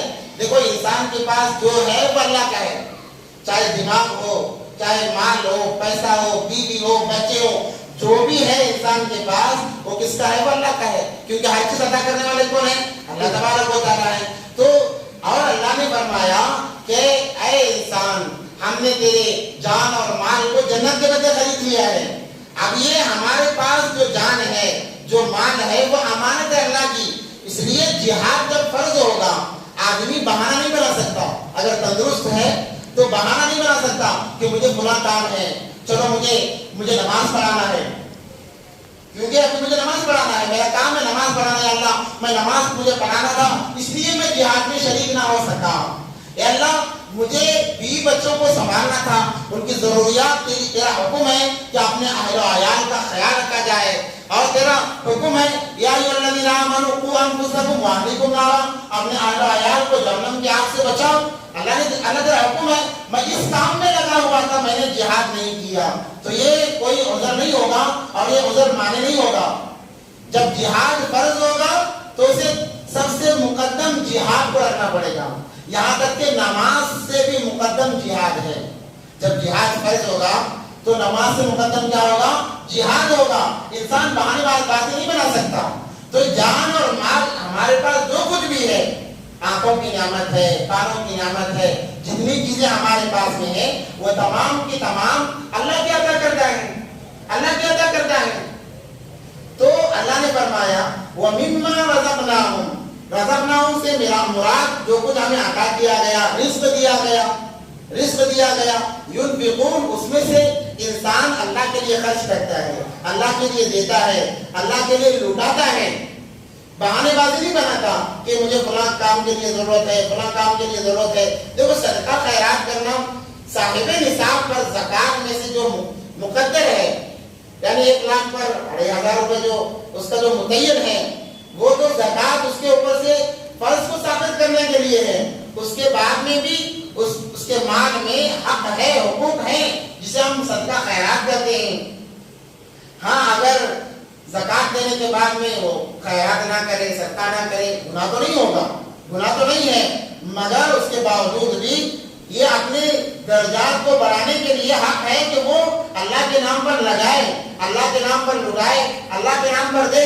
اسی لیے صحابہ کی زندگیوں کو ہم دیکھیں، جب جب نبی پاک صلی اللہ علیہ وسلم نے کہا کہ اللہ کے لیے کون دینے کے لیے تیار ہے، ایک مرتبہ یہودی آیا یا ایک مسافر آیا، آ کر نبی پاک صلی اللہ علیہ وسلم سے کہنے لگا، اے اللہ کے نبی پاک صلی اللہ علیہ وسلم، میں مسافر ہوں، مجھے سواری چاہیے اور میں بھوکا ہوں، مجھے کھانا چاہیے۔ تو نبی پاک صلی اللہ علیہ وسلم نے اعلان فرمایا، کون ہے جو اس کی میزبانی کے لیے تیار ہوگا؟ کون ہے؟ تو چونکہ فقر و فاقے کا زمانہ تھا، کسی کے پاس اتنا نہیں تھا کہ وہ دے سکے، مگر اس کے باوجود ایک صحابی اٹھے اور کہنے لگے، اللہ کے نبی پاک صلی اللہ علیہ وسلم، میں اس کا انتظام فرماؤں گا، میں اس کا انتظام کروں گا۔ اور یہ کہہ کر وہ لے گئے حضرت فاطمہ زہرا رضی اللہ تعالیٰ عنہ کے پاس اور کہا کہ اللہ نے آپ کے گھر ایک مہمان بھیجا ہے، مسافر بھیجا ہے، آپ اس کی ضرورت کو پورا فرمائیں۔ آپ تو اہل بیت ہیں، نبی پاک صلی اللہ علیہ وسلم کے خاندان سے ہیں، نبی پاک صلی اللہ علیہ وسلم کا گھرانہ ایسا ہے کہ جب کوئی وہاں پر آ کر سوال کرے وہ خالی ہاتھ لوٹتا نہیں۔ تو اندر سے آواز آئی کہ یہاں پر بھی 3 دن سے واقع ہے، یہاں پر بھی 3 دن سے واقع ہے، کچھ نہیں ہے دینے کے لیے، مگر کیونکہ نبی کا گھرانہ تھا تو حضرت فاطمہ زہرا رضی اللہ تعالیٰ عنہ نے اپنی چادر دی اور کہا کہ فلاں یہودی کے پاس جاؤ اور گروی رکھو، کچھ آٹا لاؤ تاکہ اس کے لیے میں کچھ کھانے کا انتظام کروں۔ تو بتانا یہ ہے کہ صحابہ کے اندر ایک معمول تھا، مزاج تھا کہ جب کوئی اللہ کے نام پر مانگتا یا اللہ کے لیے دینے کا موقع آتا، جو ہے سب کچھ دے دیتے۔ یہاں تک کتابوں میں لکھا ہوا ہے کہ صحابہ کام کرتے اور اس کام کرنے کے بعد جو اجرت آتی اس میں سے صدقہ خیرات کرتے، حالانکہ زکات اس پر فرض نہیں تھی، اگر وہ نہ بھی دے تو کوئی مسئلہ نہیں تھا، وہ خود محتاج ہیں۔ ایک صحابی کے بارے میں آیا ہے کہ ان کے دونوں ہاتھ نہیں تھے، اہل صحابہ میں لکھا ہوا ہے ہاتھ نہیں تھے، تبوک کے موقع پر نبی پاک صلی اللہ علیہ وسلم نے فرمایا کہ جو جتنا دے سکتا ہے دے دے اللہ کے لیے۔ تو یہ صحابی گئے ایک یہودی کے باغ میں اور کام کیا، انہوں نے صبح سے ظہر تک کام کیا۔ کیا کام کیا؟ ڈول کی رسی کو منہ میں پکڑتے اور ڈول کھینچتے، اور ان کا کوئی ساتھ دینے والا تھا جو کنویں سے ڈول کو باہر نکالتا، تو یہ اپنے دانتوں میں اس ڈول کو لے جاتے اور کھجور کے درختوں کو پانی دیتے۔ ایسا کر کے انہوں نے کھجوریں جمع کی، اجرت ان کی وہی ملا کرتی تھی، کھجوریں ملا کرتی تھی، تو کھجوریں جمع کی اور وہ کھجوریں لے کر گئے ہیں اللہ کے نبی پاک صلی اللہ علیہ وسلم پر، نبی پاک صلی اللہ علیہ وسلم کے پاس۔ جب نبی پاک صلی اللہ علیہ وسلم نے دیکھا تو ان کی کھجوروں کو جو مال تھا تمام کے مال کے اوپر پھیر دیا، کہا کہ اللہ اس کی برکت سے اس مال کو بھی قبول فرما لے۔ تو بتانے کا مقصد یہ ہے کہ جب صحابہ کے پاس تقاضا آتا، کیونکہ انہیں معلوم تھا کہ جو کچھ ہے وہ اللہ کا ہے، جو کچھ ہے وہ اللہ کا ہے، تو اللہ کو دینے کے لیے انہیں کوئی ہار محسوس نہیں ہوتی تھی۔ ہم یہ سمجھتے ہیں، ہمارا یہ مزاج ہے کہ جو کچھ ہے میرا ہے، میرے پاس 1 لاکھ ہے وہ میرے ہیں، میرے پاس بنگلہ ہے وہ میرا ہے، میرے پاس جو ہے وہ میرا ہے۔ یہ طریقہ کار قارون کا تھا، قارون کا یہ طریقہ کار تھا۔ اس نے کہا جو کچھ میرے پاس ہے وہ بس میرا ہے، وہ کسی اس کے اندر کوئی شریک نہیں آتا کہ اس نے کہا اللہ بھی شریک نہیں، تمہارا خدا بھی اس مال میں شریک نہیں ہے۔ قارون نے کہا تھا، جب اللہ نے اسے دھسایا زمین کے اندر تو وہ کہنے لگا کہ دیکھو تمہارے خدا کی نظر میرے خزانے پر پڑ گئی اور میرا خزانہ لینے کے لیے مجھے زمین میں دھسایا جا رہا ہے۔ تو اللہ تبارک و تعالیٰ نے اس کے محل اور خزانے سمیت اسے زمین میں دھسا دیا۔ تو جو کچھ ہے اللہ نے جو کچھ دیا ہے وہ اللہ کے نام پر خرچ کرتے ہیں۔ وَمِمَّا رَزَقْنَاهُمْ يُنْفِقُونَ۔ تو یہ 3 نشانیاں ہیں متقی کی، کہ جہاں پر فرمایا گیا هُدًى لِّلْمُتَّقِينَ، یہ کتاب ہدایت ہے متقین کے لیے، اللہ سے ڈرنے والوں کے لیے۔ تو اللہ سے ڈرنے والوں کی 3 نشانیاں، یؤمنون بالغیب، یقیمون الصلاۃ، رزقناہم ينفقون۔ والذین یؤمنون بما انزل الیک، اور وہ لوگ جو ایمان لائے جو کچھ نازل کیا گیا ان کی طرف، یعنی پہلے آسمانی کتابوں پر۔ اگر کوئی انسان یہ کہے کہ ہمارے ہدایت کے لیے قرآن ہے، اللہ نے قرآن ہدایت کے لیے دیا ہے، اب ہمیں تورات پر ایمان لانے کی کیا ضرورت ہے، زبور پر ایمان لانے کی کیا ضرورت ہے، انجیل پر ایمان لانے کی کیا ضرورت ہے، یہ تو آسمانی کتابیں ہیں مگر یہ تو منسوخ ہو گئی، اس کے اندر رد و بدل ہو گیا، تبدیلی ہو گئی ہے، اب ان کو ماننا، ان پر ایمان لانا ضروری نہیں ہے، تو کامل ایمان والا نہیں ہے۔ اللہ نے فرمایا یؤمنون بما انزل الیک، اس سے پہلے جو کتابیں نازل کی گئی ان پر ایمان لانا بھی ضروری ہے۔ آمنت باللہ و ملائکتہ و کتبہ، کہ ایمان لانا اللہ پر، اس کے رسولوں پر اور اس کی کتابوں پر، جتنی کتابیں اللہ نے نازل فرمائی ہیں، جتنے صحیفے آدم علیہ نبینا علیہ السلام سے لے کر حضرت عیسیٰ علیہ السلام تک مشہور تو 3 کتابیں ہیں، حضرت شعیب علیہ السلام پر صحیفے، ابراہیم علیہ السلام پر جو صحیفے نازل ہوئے ان پر بھی ایمان لانا ضروری ہے۔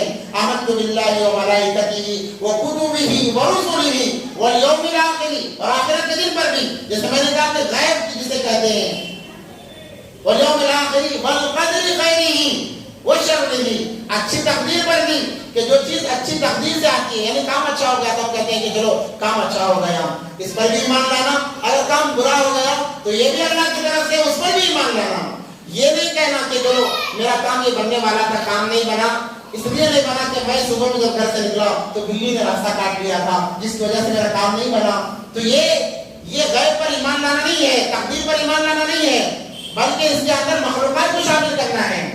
تو اچھی تقدیر آئے تب بھی اللہ پر ایمان لانا، جب بری تقدیر ہمارے سامنے آئے تب بھی ہمارا ایمان اللہ پر ہو۔ والقدر خیرہ و شرہ من اللہ تعالی، تمام کی تمام اللہ کی طرف سے ہیں۔ والبعث بعد الموت، والذین یؤمنون بما انزل الیک وما انزل من قبل، یہ تذکرہ آ گیا کہ تم سے پہلے جو کتابیں نازل کی گئی ہیں عمل کرنا ضروری نہیں ہے۔ اب یہ کہو گے کہ اللہ نے کہا کہ ایمان لانا ہے، تو جب ایمان لائے تو عمل بھی کریں گے، ہم تورات میں کیا ہے، زبور میں کیا ہے، انجیل میں کیا ہے، عمل نہیں ہے، عمل منسوخ ہو گیا۔ جو اس کتابوں میں عمل تھا اس وقت کے لوگوں کے لیے وہ تھا، جب وہ کتاب کے اندر تبدیلی آ گئی، رد و بدل ہو گیا، اب ان کتابوں کی باتوں پر ایمان لانا ہے، عمل نہیں کرنا ہے۔ ہمیں عمل تو اسی کتاب کے احکامات پر عمل کرنا ہے۔ قرآن پاک کے اندر جو احکام بتائے گئے بس وہی ہمارے لیے ہیں، وہی ہمارے لیے حجت ہے، باقی کوئی کتاب کی بات ہمارے لیے حجت نہیں ہے۔ اسی لیے نبی پاک صلی اللہ علیہ وسلم کے پاس 2 صحابہ صاحب عبداللہ بن سلام رضی اللہ تعالیٰ جو یہودیوں کے بڑے عالم تھے، انہوں نے ایمان قبول کیا۔ عبداللہ بن سلام رضی اللہ تعالیٰ نے ایمان قبول کیا۔ ایمان قبول کرنے کے بعد کیونکہ وہ تورات کے بڑے عالم تھے تو تورات کے اندر اچھی جو چیزیں تھیں اس وقت تک زیادہ اس کے اندر تبدیلی نہیں ہوئی تھی، تھوڑی بہت تبدیلی تو ہوئی تھی، زیادہ نہیں ہوئی تھی۔ تو انہوں نے کہا کہ اللہ کے نبی تورات کے اندر جو اچھی چیزیں ہیں، جو اچھی باتیں ہیں، جس کی شباہت قرآن سے ملتی جلتی ہے، ہم کیوں نہ ان پر بھی عمل کریں۔ تو ایک آیت نازل ہوئی، یا ایھا الذین آمنوا ادخلوا فی السلم کافہ، اے ایمان والو مکمل، جب تم ایمان لے آئے ہو تو مکمل ایمان لے آؤ۔ ایسا نہ ہو کہ وہ وہاں کا تھوڑا عمل کر لیں گے، یہاں کا تھوڑا عمل کر لیں گے، ایسا نہیں، بلکہ جب تم اس طرف سے آ گئے ہو، جب تم نے اس دین کو چھوڑ دیا ہے، منسوخ شدہ چیزوں کو جب تم نے چھوڑ دیا ہے تو کسی چیز کی طرف اپنے آپ کو نہ پھیرو، ورنہ ہدایت تمہارے ہاتھ نہیں آئے گی۔ اللہ نے آیت نازل فرمائی کہ آمنوا ادخلوا فی السلم کافہ، مکمل طور پر داخل ہو جاؤ، اور اگلا جملہ اس سے سخت کہا وَلَا تَتَّبِعُوا خُطُوَاتِ الشَّيْطَانِ، کہا کہ ان باتوں کی اتباع کرنا شیطان کی اتباع کرنا ہے۔ اب سوال یہ پیدا ہوتا ہے کہ وہ بھی آسمانی کتابیں ہیں، وہ بھی اللہ کی طرف سے نازل کردہ کتابیں ہیں، تو ان باتوں پر عمل کرنا شیطان کی اتباع کیوں ہے؟ اس لیے ہے کہ یہ آخری نبی پاک صلی اللہ علیہ وسلم پر نازل ہوئی آخری کتاب ہے، اور ہر کتاب میں اسی لیے ان کا تذکرہ تھا۔ نبی پاک صلی اللہ علیہ وسلم کا ہر نبی سے اللہ نے وعدہ لیا، وَإِذْ أَخَذَ اللَّهُ مِيثَاقَ النَّبِيِّينَ لَمَا آتَيْتُكُم مِّن كِتَابٍ وَحِكْمَةٍ ثُمَّ جَاءَكُمْ رَسُولٌ مُصَدِّقٌ لِّمَا مَعَكُمْ لَتُؤْمِنُنَّ بِهِ وَلَتَنْصُرُنَّ کہ ہر نبی صلی اللہ وعدہ لیتے کہ دیکھو جاؤ جب تمہاری نبوت کے زمانے میں میرا حبیب میرا آخری نبی آ جائے تو تم اپنی کتاب کو چھوڑ دو, اپنے مذہب کو چھوڑ دو اور میرے نبی میرے حبیب کی اتباع کرو. تمہاری کتاب منسوخ ہو جائے گی, تمہارا دین ختم ہو جائے گا, اس کے بعد میں میرے حبیب کا دین چلے گا. اس لیے تمام کتابوں میں اس کی طرف اشارہ کیا گیا تھا. جیسے میں نے کہا ذالک الکتاب لا ریب فیہ, یہ وہ کتاب ہے جس کا تذکرہ پہلے کتابوں میں کیا گیا, پہلے کتابوں میں کیا گیا. تو اس پر ایمان لانا بھی ہمیں بہت زیادہ ضروری ہے. اور تو حضرت عبداللہ بن سلام رضی اللہ عنہ کے بارے میں آتا ہے کہ آیت نازل ہوئی یا ایھا الذین آمنوا ادخلوا فی السلم کافۃ ولا تتبعوا خطوات الشیطان انہ لکم عدو مبین. اس لیے کہ وہ تمہارا کھلا ہوا دشمن ہے, کیونکہ تورات کے اچھے احکامات کو لے کر آئے تھے. ایمان لانے کے بعد میں نبی پاک صلی اللہ علیہ وسلم نے اللہ کی طرف سے فرمایا کہ اللہ کو یہ چیز پسند نہیں ہے. اور دوسرا واقعہ حضرت عمر بن خطاب رضی اللہ تعالیٰ کے بارے میں, انہوں نے تورات سے کچھ چیزیں نکالی, لکھ کر لائے اور لا کر نبی پاک صلی اللہ علیہ وسلم کے سامنے پڑھنے لگے. جب سے ہی پڑھنا شروع کیا نبی پاک صلی اللہ علیہ وسلم کا چہرہ بدلنے لگا, سرخ ہونے لگا, گویا یوں محسوس ہوتا تھا. راوی فرماتے ہیں انار کے دانے جیسے سرخ ہوتے ہیں ویسے چہرہ مبارک سرخ ہونے لگا. تو حضرت علی رضی اللہ عنہ نے کہا کہ اے عمر کیا کر رہے ہو, دیکھتے نبی پاک صلی اللہ علیہ وسلم کا چہرہ کتنا سرخ ہوتا جا رہا ہے. تو فوراً حضرت عمر فاروق رضی اللہ تعالیٰ عنہ نے اس کو پڑھنا بند کر دیا اور کہا رضیت باللہ ربا وبالاسلام دینا وبمحمد النبی صلی اللہ علیہ وسلم رسولا. اے اللہ کے نبی, میں آپ پر ایمان لاتا ہوں اور آپ کے دین پر میں راضی ہوں. یہ نہیں کہ میں راضی نہیں, میں مکمل راضی ہوں, میرا ہر سب کچھ آپ کے لیے ہے. تب جا کر نبی پاک صلی اللہ علیہ وسلم کا غصہ ٹھنڈا ہوا. بتانا یہ مقصود ہے کہ ان پر ایمان لانا ہے, عمل نہیں کرنا ہے. عمل اور ایمان اس پر بھی لانا ہے, ان پر بھی لانا ہے, مگر عمل اسی کتاب کے احکامات پر ہوگا. من قبل وبالآخرۃ هم یؤمنون, اور وہ لوگ آخرت پر ایمان لانے والے ہیں. متقی کا تذکرہ کر رہا ہے تو متقی کی علامت یہ ہے وہ آخرت پر بھی ایمان لاتے ہیں. بعض لوگ کہتے ہیں کہ بھئی مرنے کے بعد کی زندگی کس نے دیکھی ہے, مرنے کے بعد جب دیکھ لیا جائے گا. تو وہ کہ شکوک آ رہے ہیں, شکوک پیدا ہو رہے ہیں.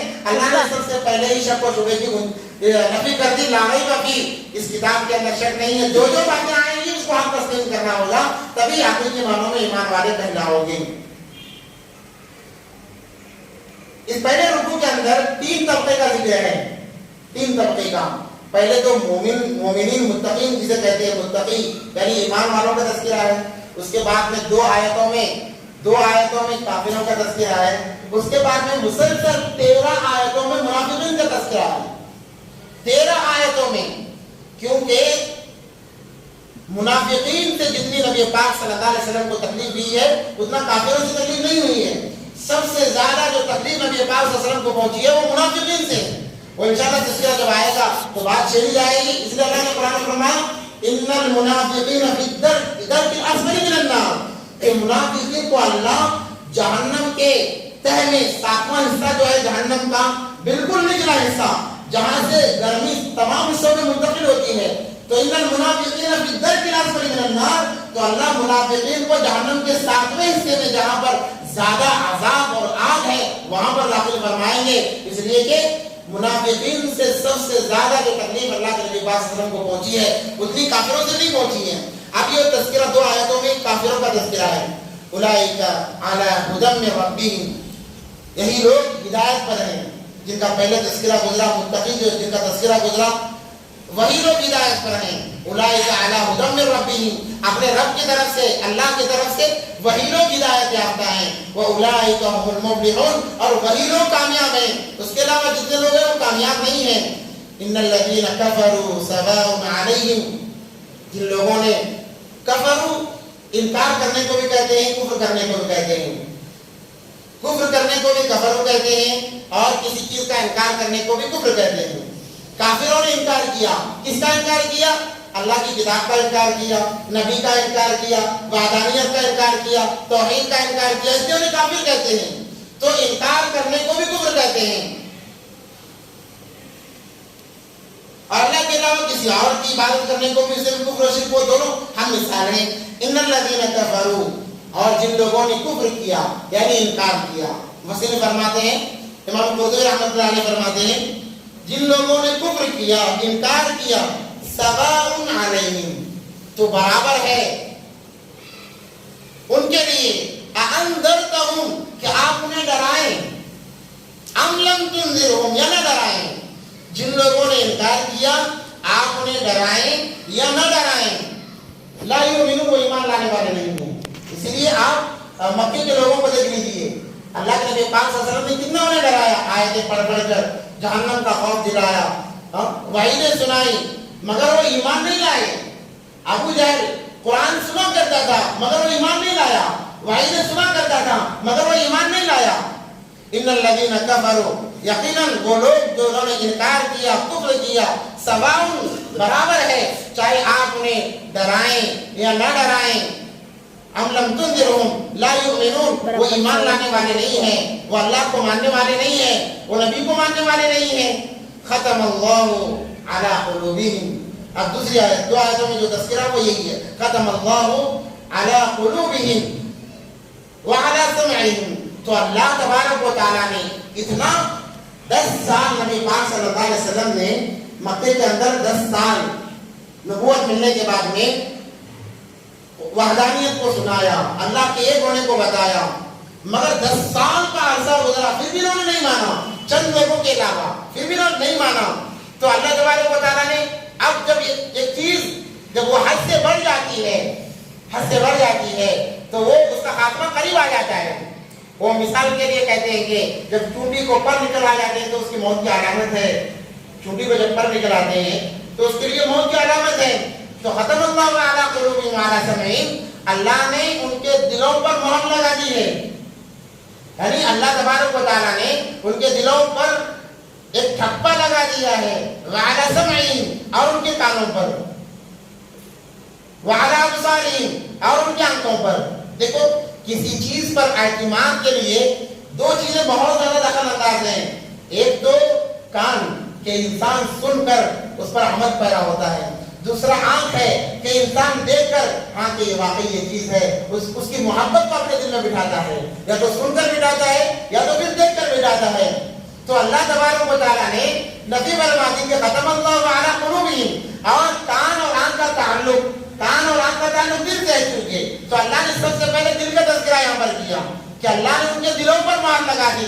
اب چاہے وہ آنکھوں سے اللہ کی قدرت کو دیکھیں، اللہ کے عذابات کو دیکھیں، اپنے کانوں سے چیخ و پکار کو سنیں، وہ ایمان نہیں لانے والے۔ اب مثال کے طور پر ایک انسان ہے، اس کے سامنے اس نے بڑے، جیسے گجرات میں زلزلے کا منظر دیکھا ہوگا بہت سارے لوگوں نے، کیسا بھیانک زلزلہ تھا، مگر پھر بھی کافر اپنے کفر پر جمے رہے۔ وہ زلزلے کا آنا، لوگوں کی تباہی کا ہونا، لوگوں کا چیخنا پکارنا ان کے دلوں پر کچھ اثر نہیں کیا۔ کرونا کا وقت گزرا، لوگوں نے دیکھا، لوگوں نے چیخ و پکار سنی، جو مر رہے تھے آکسیجن کے نہ ہونے کی وجہ سے، ان کی چیخ و پکار سنی، مگر ان کا سننا اور ان کو تڑپتا ہوا دیکھنا، اس کے باوجود بھی وہ ایمان نہیں لائے، غیر ایمان نہیں لائے۔ حالانکہ انہوں نے یہ بھی دیکھا کہ مسلمان اپنا خون دے رہے ہیں جس کی وجہ سے غیر اچھا ہو رہا ہے، انہوں نے یہ بھی قدرت دیکھی، مگر پھر بھی وہ ایمان نہیں لائے۔ کیوں؟ اس لیے کہ اللہ تبارک و تعالیٰ نے ختم اللہ علی قلوبہم، ان کے دلوں پر اب مہر لگا دی ہے۔ ایک لمبا زمانہ گزر گیا، ان کے سامنے وحدانیت آ رہی ہے، اللہ قبر کے عذابات کا تذکرہ آ رہا ہے، اللہ غیب کے ذریعے سے بھی بتا رہے ہیں اور ظاہر بھی بتا رہے ہیں کہ ظاہر انسان دیکھ رہا ہے۔ چند مرتبہ اللہ تبارک و تعالیٰ ایک جھلک دکھلاتے ہیں عذاب کا، تو وہ جھلک جو ہے وہ زلزلے کی شکل میں آ سکتی ہے، وہ زلزلہ بھی دیکھ لیا، اب بیماری کی شکل میں آئی جسے ہم کورونا کہہ رہے تھے وہ بھی دیکھ لیا۔ اس کے باوجود غیروں کے دلوں میں یہ بات نہیں آئی کہ چلو ہم بھی ایمان لے آئیں، ہم بھی مسلمان ہو جائیں۔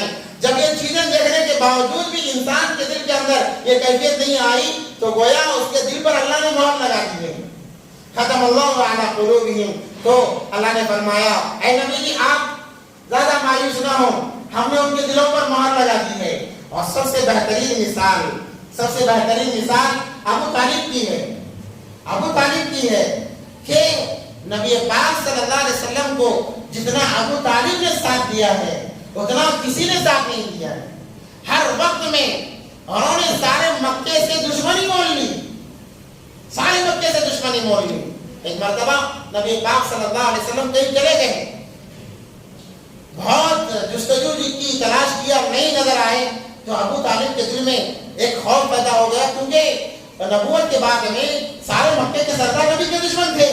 اب انہیں اپنے بھتیجے کی فکر ہوئی کہ کہیں میرے بھتیجے کو انہوں نے قتل نہ کر دیا ہو۔ غصے کے اندر بادشاہ کے سردار تھے، تو انہوں نے مکے کے بڑے بڑے سرداروں کو دعوت کی، تمام کو بلایا اور ایک بہترین تلوار رکھی، کھانے کی دعوت پر بلایا اور ایک تلوار سامنے رکھی تمام کے سامنے۔ میں پوچھوں گا اگر کسی نے بھی اس کام کو کیا ہوگا، میرے بھتیجے کو مارا ہوگا، تو سرے عام مجمع کے سامنے اس کا سر قلم کر دوں گا۔ یہ ٹھان کر تمام سرداروں کی دعوت کی۔ قریب تھا کہ ابو طالب تلوار اٹھا دے، دیکھا تو نبی پاک صلی اللہ علیہ وسلم چل کر آ رہے ہیں، خوش ہو گئے اور کہنے لگے اے سرداروں، میرے بھتیجے نے آج تمہاری جان بخش دی، جاؤ ورنہ آج تمہاری خیر نہیں تھی، آج تمہاری خیر نہیں۔ اتنا ساتھ دینے والے، مگر کیا ہوا؟ آخر وقت میں نبی پاک صلی اللہ علیہ وسلم نے فرمایا اے چچا جان آپ کلمہ پڑھ لیجیے، کان پہ کلمہ پڑھ لیجیے، کان پہ، میرے کان میں۔ تو کیا کہتے ہیں، مجھے میری قوم تانا دے گی کہ موت کے ڈر سے اس نے کلمہ پڑھ لیا ہے، اپنے دادا باپ دادا کے مذہب کو چھوڑ دیا ہے۔ تو دیکھو، انسان اپنے باپ دادا کے لیے، ان کو خوش کرنے کے لیے، مخلوق کو خوش کرنے کے لیے ایمان تک داؤ پر لگا دیتا ہے، ایمان تک داؤ پر لگا دیتا ہے۔ تو کہا کہ لوگ یہ سمجھیں گے کہ موت کے ڈر سے کلمہ پڑھ رہا ہے اور باپ دادا کے دن سے پھر گیا، میں کلمہ نہیں پڑھوں گا۔ تو اللہ تبارک و تعالیٰ نے نبی پاک صلی اللہ علیہ وسلم کو بڑا رنج ہوا، بڑی تکلیف ہوئی، تو نبی اللہ تبارک و تعالیٰ نے فرمایا انک لا تہدی من احببت ولکن اللہ یہدی من یشاء۔ اے نبی جی، آپ جسے چاہیں آپ ہدایت نہیں دے سکتے، آپ جسے چاہیں، نبی کے ہاتھ میں بھی ہدایت نہیں ہے، ہدایت صرف اللہ کے ہاتھ میں ہے۔ ہاں، نبی کو ذریعے کے طور پر اللہ استعمال کرتے ہیں، اور وہ ذریعہ عام انسان بھی بن سکتا ہے۔ تو انک لا تہدی من احببت ولکن اللہ یہدی من یشاء۔ اے نبی جی، آپ جس کو چاہے ہدایت نہیں دے سکتے، ہدایت تو میرے ہاتھوں میں ہے۔ تو اب یہ آیت ہمیں سمجھ میں آئے گی، ختم اللہ علی قلوبہم۔ اب اتنا سب کچھ دیکھ لیا، اتنا سب کچھ دیکھ لیا، یہاں تک کہ جب ایک مرتبہ ابو طالب نے کہا اے بھتیجے تم مان کیوں نہیں لیتے؟ وہ تمام چیزیں دینے کے لیے تیار ہیں۔ تو اللہ نے فرمایا اے چچا جان، اگر یہ لوگ، یہ کفار میرے ایک ہاتھ میں چاند اور ایک ہاتھ میں سورج لا کر رکھ دیں اور کہیں اس پر بھی تمہاری حکومت ہے، تم حکومت کر لو، میں پھر بھی اپنے دین کو چھوڑنے کے لیے تیار نہیں ہوں، اپنے دین کو چھوڑنے کے لیے تیار نہیں، اپنی بات سے میں کہنے سے میں نہیں رکوں گا۔ تو اللہ نے مہر لگا دی ان لوگوں کے دلوں پر، ختم اللہ علی قلوبہم وعلی سمعہم، ان کے کانوں پر، وعلی ابصارہم، اور ان کی آنکھوں پر، وہ کانوں سے سنیں گے، آنکھوں سے دیکھیں گے، مگر ایمان کی طرف نہیں آئیں گے۔ غشاوہ کہتے ہیں پردے کو، تو اللہ نے کہا ان کے کانوں پر بھی پردہ پڑا ہوا ہے اور ان کی آنکھوں میں پردہ پڑا ہوا ہے، ان کے دلوں پر بھی پردہ پڑا ہوا ہے، بے دینی کا، کفر کا، ضلالت کا، گمراہی کا پردہ پڑا ہوا ہے۔ اب آپ جتنا انہیں سمجھانا چاہیں وہ نہیں سمجھ سکتے۔ اللہ نے کہا کہ آپ ہجرت کیجیے، آپ یہاں سے جائیے مدینہ منورہ، وہاں پر آپ کا ساتھ کیا جائے گا، وہاں پر آپ کا تعاون ہوگا۔ ابصارہم غشاوہ وَلَهُمْ عَذَابٌ عَظِيمٌ، اور ان کے لیے دردناک عذاب ہے، ان کے لیے دردناک عذاب ہے۔ اور عذاب سے مراد دنیاوی عذاب بھی ہے، دنیا کی پریشانی ہو رہی ہے، قسم کے عذاب میں شامل ہیں۔ بیماری کا آنا، لا علاج بیماریوں کا آنا، یہ عذاب ہے۔ اچانک بیماریوں کا لگ جانا، یہ بھی اللہ کی طرف سے عذاب ہے۔ چین کا ختم ہو جانا، سب کچھ ہے، چین نہیں ہے، سکون نہیں ہے، وہ بھی اللہ کی طرف سے عذاب ہے۔ اپنوں کا ساتھ چھوڑ دینا، کہ کوئی اپنا ساتھ میں نہیں ہے، کوئی اپنا ساتھ میں نہیں ہے، جیسے ملعون وسیم رضوی کے ساتھ معاملہ ہوا، کوئی ساتھ میں نہیں ہے، وہ بھی اللہ کا عذاب ہے۔ اس طرح عذاب کی بہت ساری شکلیں ہیں۔ ہم یہ سمجھتے ہیں کہ زلزلے آ گئے عذاب آ گیا، کرونا جیسی بیماری آ گئی عذاب آ گیا، طوفانی ہوا آ گئی، بارش آ گئی عذاب آ گیا۔ ہم ان مشہور بڑی بڑی چیزوں کو عذاب سمجھتے ہیں، اس کے علاوہ عذابات کی بہت ساری شکلیں ہیں، عذابات کی بہت ساری شکلیں ہیں۔ اللہ کا عذاب ایک ہی شکل میں نہیں آتا، ہمیشہ شکلیں بدل کے آتا ہے، کبھی اپنوں والوں کی شکل میں، کبھی پراؤں کی شکل میں، کبھی مسلمان ایمان والوں کی شکل میں، کبھی غیر ایمان والوں کی شکل میں اللہ کا عذاب بدل بدل کر آتا ہے. وَلَهُمْ عَذَابٌ عَظِيمٌ، اور ان لوگوں کے لیے، انکار کرنے والوں کے لیے دردناک عذاب ہے. اتنا دردناک عذاب کہ دنیا میں بھی اس کے جھلک غیروں کے ساتھ میں، جو انکار کر جو غیر ہیں آپ دیکھتے ہوں گے کہ غیروں کو جلا دیا جاتا ہے، وہ بھی ایک قسم کا عذاب ہے. کیونکہ جب انسان مرتا ہے وہ یہ سمجھتے ہیں کہ انسان جل کر ختم ہو گیا تو چلو اب جنت ہی جنت ہے، کیونکہ ہم نے ایک سزا جھیل لی، اب کوئی معاملہ نہیں ہے. ویسا نہیں ہے. جب انسان مرتا ہے، مرنے کے بعد میں اس کی وہ آسمانوں پر جاتی ہے. اگر وہ فرما بردار ہوگا عرش کے سامنے آ کر سجدہ کرے گا، اس کا استقبال کیا جائے گا. اگر وہ نافرمان ہے تو اللہ فرمائیں گے اس کو میرے سامنے سے دور کرو، دور کیا جائے تو وہ واپس آتی ہے. واپس آ کر جب تک اسے دفنایا نہ جائے وہ میت کے ساتھ رہتی ہے. فرق اتنا ہوتا ہے کہ روح آج ہمارے بدن میں ہے، تب بدن سے باہر رہے گی، بدن سے باہر رہے گی. اور کتابوں میں لکھا ہوا ہے کہ غسل دیتے وقت میں سے یہ میت کے ساتھ میں نرمی کا معاملہ کیا جائے، کیونکہ ان کو بھی تکلیف ہوتی ہے. یہاں تک کہ جانوروں کے متعلق بھی لکھا گیا. میں نے بقرعید میں بھی کہا کہ جانور کو جب ذبح کرو تو اسے ٹھنڈا ہونے دو تاکہ مکمل گوشت میں سے خون نکل جائے اور اس کی پوری روح اس کی نکل جائے. جب ذبح کرتے ہی اگر اس کا کپڑا گزرنا شروع کر تو انہیں تکلیف ہوتی ہے. ویسے ہی میت کے ساتھ میں اگر ہم بے تکا معاملہ کریں گے تو میت کو تکلیف ہوتی ہے غیر محسوس طریقے سے. علماء فرماتے ہیں کہ جیسے انسان کو کاٹنے سے تکلیف ہوتی ہے، آپ میت کو کاٹیں گے تو ویسے ہی اسے بھی تکلیف ہوتی ہے. اس لیے گھر میں خیر کا معاملہ کیا جائے. اب کیا کرتے ہیں کہ انہیں جلا دیتے ہیں، تو وہ بھی ایک قسم کا عذاب ہے کہ انہیں یہاں پر بھی ظاہری اعتبار سے بھی جلایا جا رہا ہے. جب قبر میں ڈالا جائے گا ان کی ہڈیوں کو، وہاں پر بھی عذاب دیا جائے گا. تو دونوں عذاب ان کے لیے ہیں. وَلَهُمْ عَذَابٌ عَظِيمٌ سے مراد دنیاوی عذاب بھی ہو سکتا ہے اور اخروی عذاب یعنی مرنے کے بعد کا عذاب بھی ہو سکتا ہے. اللہ سے دعا کر ہم تمام کے باتوں پر ہمیں توفیق عطا فرمائے.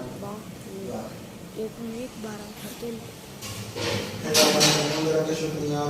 اللهم صل على سيدنا محمد وعلى ال سيدنا محمد وبارك وسلم. اللهم انك عفو كريم تحب العفو فاعف عنا يا رحيم يا اول الاولين ويا اخر الاخرين يا ذا القوة المتين يا حنان يا منان يا ذا الجلال والإكرام يا ارحم الراحمين.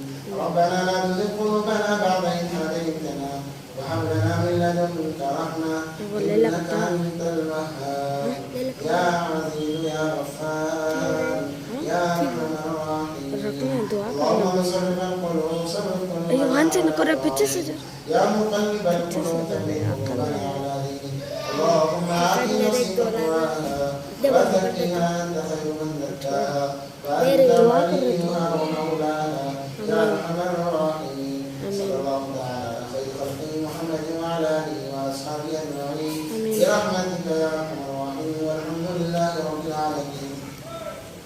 اگر کسی کو سوال ہے، ذہن میں سوال آتا ہے تو اسے اپنے پرچے میں لکھ دیں، ایک پرچہ روانہ کر دیں، یا پھر کچھ اور بھی سوالات ہیں تو موبائل کے ذریعے سے بھی سوالات بھیج سکتے ہیں. انشاءاللہ اس کے لیے یا تو جمعے کے بعد میں اس کے جوابات دیے جائیں گے یا اسی وقت میں موبائل کے ذریعے سے جواب دے دیا جائے گا. اور اگر کوئی ایسا سوال رہا جو تمام کے لیے مفید ہو، جیسے بھائی نے سوال کیا کہ جیسے آپ نے کہا سلام کا تذکرہ ہے تو سلام کا جواب دینا تو واجب ہے، تو آپ جواب میں سے دیں. تو جواب دیکھو، سلام جب انسان کرتا ہے تو جو واجب ہو جاتا ہے جواب کا دینا. جواب دینے کے اوقات ہیں، چند وقتوں میں جواب دینا واجب نہیں ہوتا. چند وقتوں میں انسان کے لیے جواب دینا واجب نہیں ہوتا. تقریباً 12 جگہیں ایسی ہیں، کتنی جگہیں ہیں؟ 12 جگہیں ایسی ہیں جہاں پر انسان کو جواب دینا واجب نہیں ہے. سلام سن کر خاموش رہ جائے، البتہ جب ان چیزوں سے باہر نکل آئے تب کہے کہ وعلیکم السلام. جیسا کہ ایک مرتبہ ایک صحابی آئے، نبی پاک صلی اللہ علیہ وسلم حاجت کے لیے گئے ہوئے تھے، تو انہوں نے سلام کیا، نبی پاک صلی اللہ علیہ وسلم نے جواب نہیں دیا. اب یہ سمجھے کہ نبی پاک صلی اللہ علیہ وسلم نے جواب نہیں دیا، اس کا مطلب یہ ہے کہ نبی مجھ سے ناراض ہیں. تو یہ اپنے آپ میں سوچنے لگے میں نے کیا غلطی کی ہوگی، مجھ سے کیا گناہ صادر ہوا ہوگا کہ میں نے سلام کیا، نبی نے جواب نہیں دیا. تو اس کے بعد میں نبی پاک صلی اللہ علیہ وسلم حاجت سے آئے اور بعض کتابوں میں لکھا ہے کہ وضو فرمایا اور بعض میں کہ تیمم فرمایا. کیونکہ باقی میں جواب دینا وہ بھی ایک عبادت ہے، اور نبی ہر چھوٹی سی چھوٹی چیز پر عمل پیرا ہے. تو انہوں نے وضو کیا یا تیمم کیا، اس کے بعد میں جواب دیا، اتنی طاقت سے جواب دیا اور فرمایا کہ جواب ایسے حالت میں دینا واجب نہیں ہے. اور ایک صحابی کے بارے میں آتا ہے کہ وہ پہلے نماز میں بات بھی کرنا جائز تھا، تو اچانک بات کرنا منسوخ ہو گیا. ایک صحابی کو معلوم نہیں تھا، وہ آئے اور انہوں نے آ کر سلام کیا. اب وہ سلام کر رہے ہیں، ہر کوئی انہیں نماز کی حالت میں گھور کر دیکھ رہا ہے، بڑی بڑی آنکھیں بنا کر دیکھ رہا ہے. یہ پریشان ہو گئے کہ مجھ سے کیا غلطی ہو گئی، ہر کوئی مجھے ایسا دیکھ رہا ہے جیسے کوئی تعلق نہیں ہے. یہ ساری نماز سوچتے رہے، ساری نماز سوچتے رہے، اور جب نماز ختم ہوئی نبی پاک صلی اللہ علیہ وسلم نے فرمایا کہ اب اسے نماز میں بات کرنا منسوخ ہو چکا ہے. تب جواب دیا. تو جو چیزیں ایسی ہیں کہ جواب انہیں اسی وقت میں فوراً نہیں دیا جا سکتا، یا آپ یوں کر سکتے ہیں کہ نماز کے بعد میں آپ جواب دے دیں دل کے اندر، کوئی مسئلہ نہیں ہے، کوئی مسئلہ نہیں. آپ کو پتہ ہو جائے گا. بعد میں ایسا ہے کہ انسان جاتے ہوئے سلام کر کے چلا جاتا ہے، ہمیں پتہ بھی نہیں ہوتا کہ کس نے سلام کیا، تو وہ چلا گیا. اب ہمیں سب جواب دینا ہے، تو ہم اپنے ذمے سے ثابت کریں. ہم دل میں کہہ سکتے ہیں کہ وعلیکم السلام، یا ذریعہ آواز میں بھی کہہ سکتے ہیں کہ وعلیکم السلام ورحمۃ اللہ. وہ واجب ہم سے نکل جائے گا. جو وہ 12 جگہیں انشاءاللہ یا تو جمعے کے اندر، کیونکہ بہت اہم بات ہے، بھائی نے بہت اہم سوال کیا ہے، یا تو جمعے کے اندر یا تو پھر انشاءاللہ جب موقع ملے اس کو آگے تفصیل میں بیان کیا جائے گا.